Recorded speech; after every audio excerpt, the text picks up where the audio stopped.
welcome. Is this microphone on? Yeah. Okay. I'm Sarah Phillips. I'm professor of anthropology here at IU.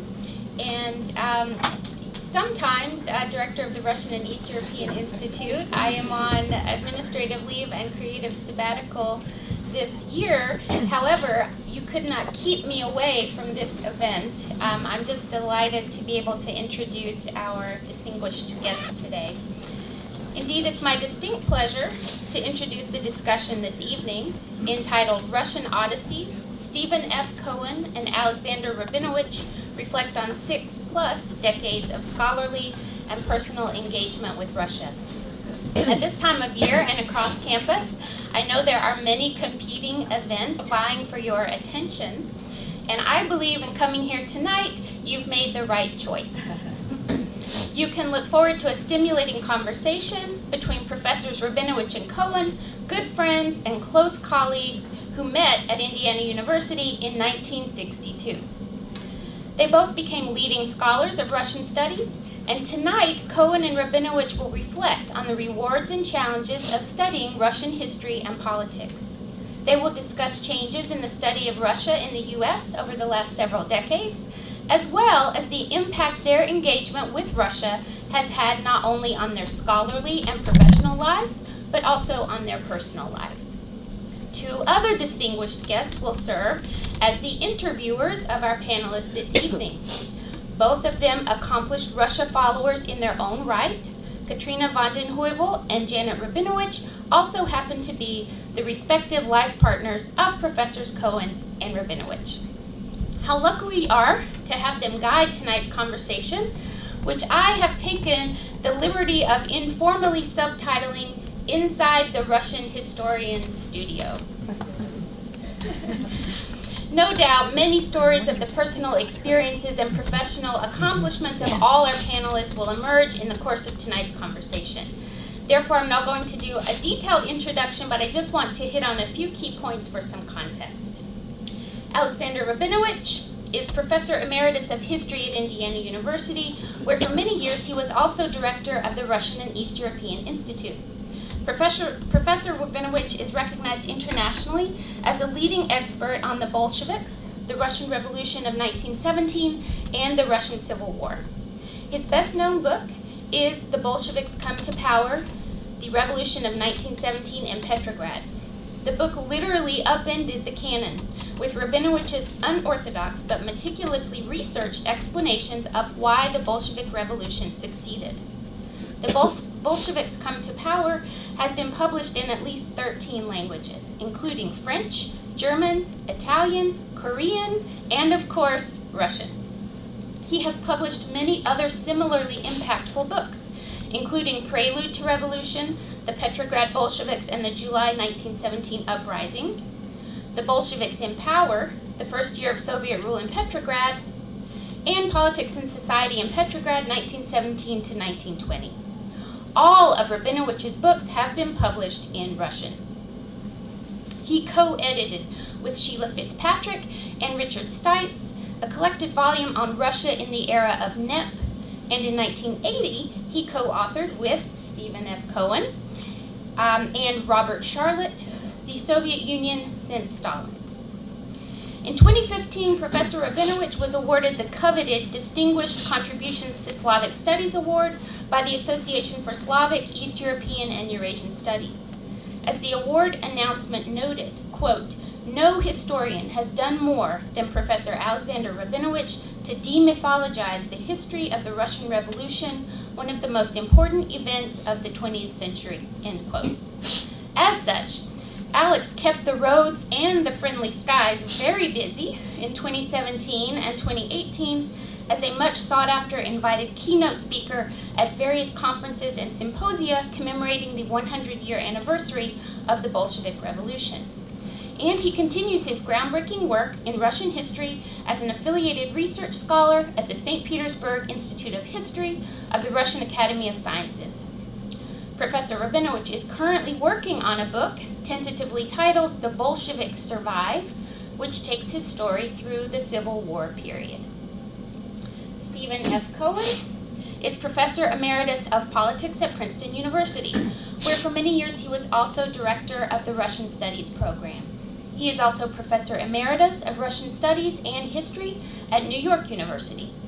Professor Cohen has a voluminous list of publications devoted to Russian history of the 20th century and Soviet and post-Soviet politics, including at least 9 books.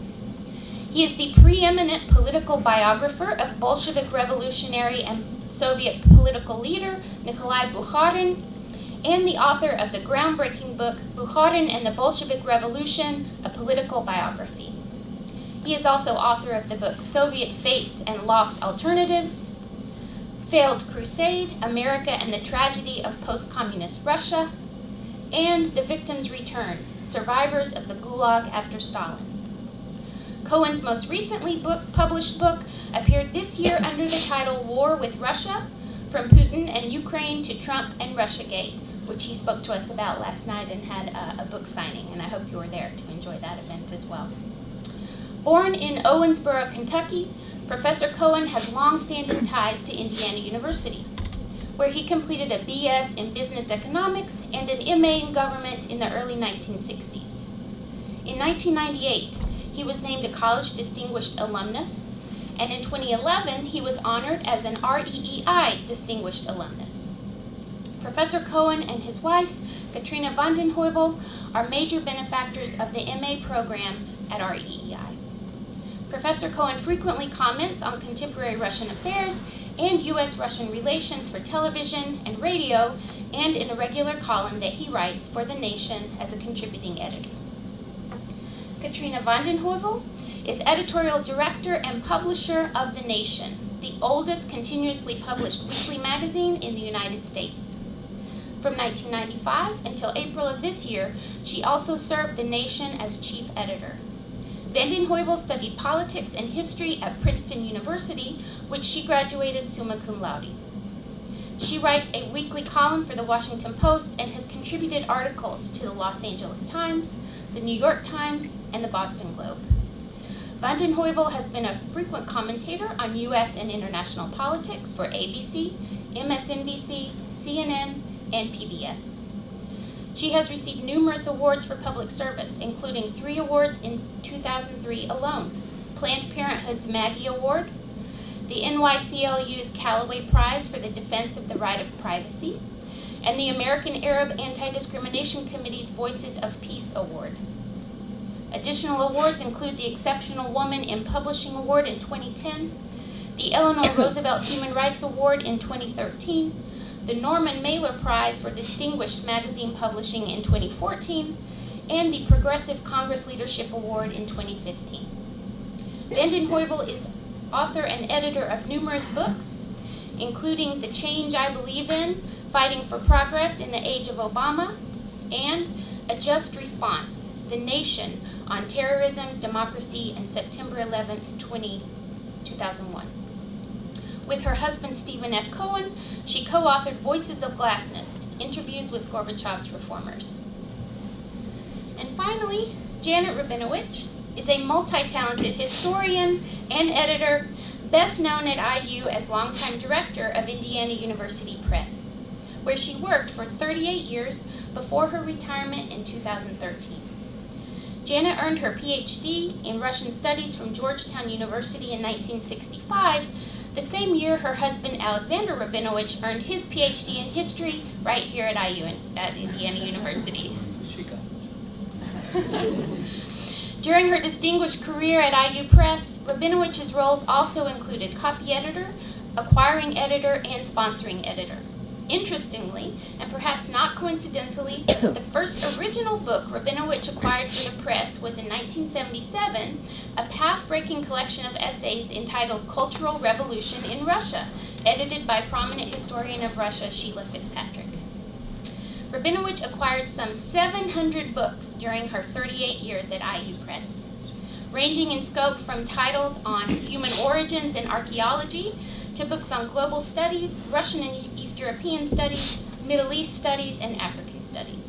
She worked with longtime Indiana Congressman Lee Hamilton on his 2005 book, How Congress Works and Why You Should Care.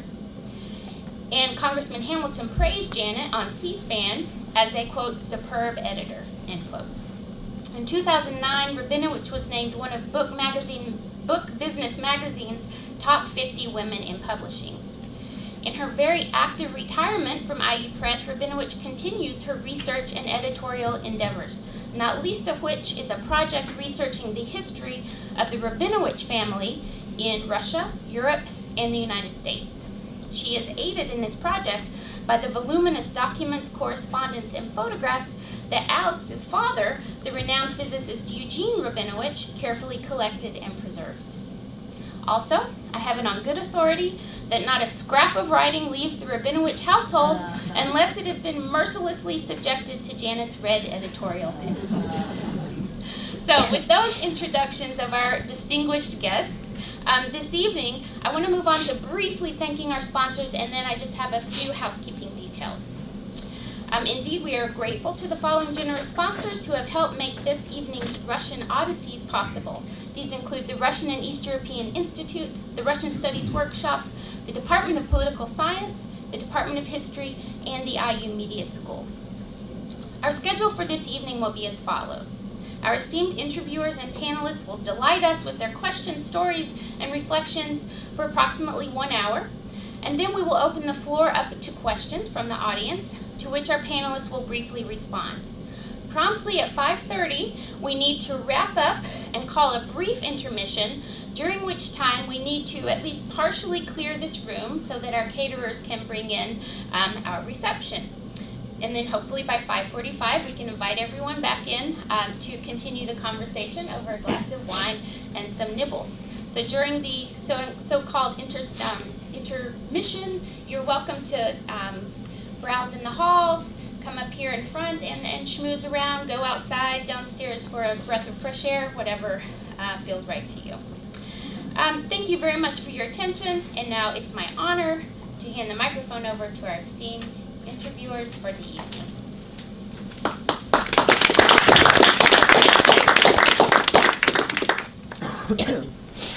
So the way this is going to work, Katrina and I, is this working? Okay. Katrina and I put together a list of questions that we are going to alternate with each other and ask of both of our spouses. Do you have any answers? Bring a few answers for us. You have the answers. You have the answers to it. I guess, well, we'll see what you say. So starting out, and I think the first question is, how and when did you begin your Russian Odysseys, and how did this first encounter shape your lives and professional careers?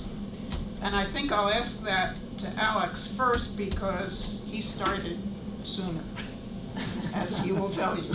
Well, I'm definitely older. Let me think.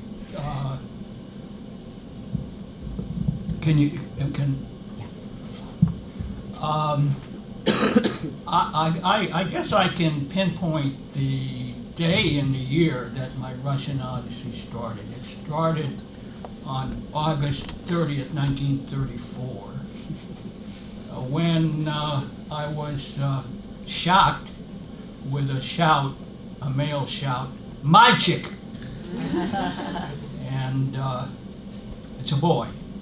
And shortly thereafter, "Еще мальчик!" That was my twin brother, Victor. And so began our Odyssey. It was in Golders Green Hospital in London, where my father, a chemist, was working at the University of London. My mother, who had the honors, was an actress in Russian theater. So, and my dad was born in St. Petersburg. He had lived through the revolution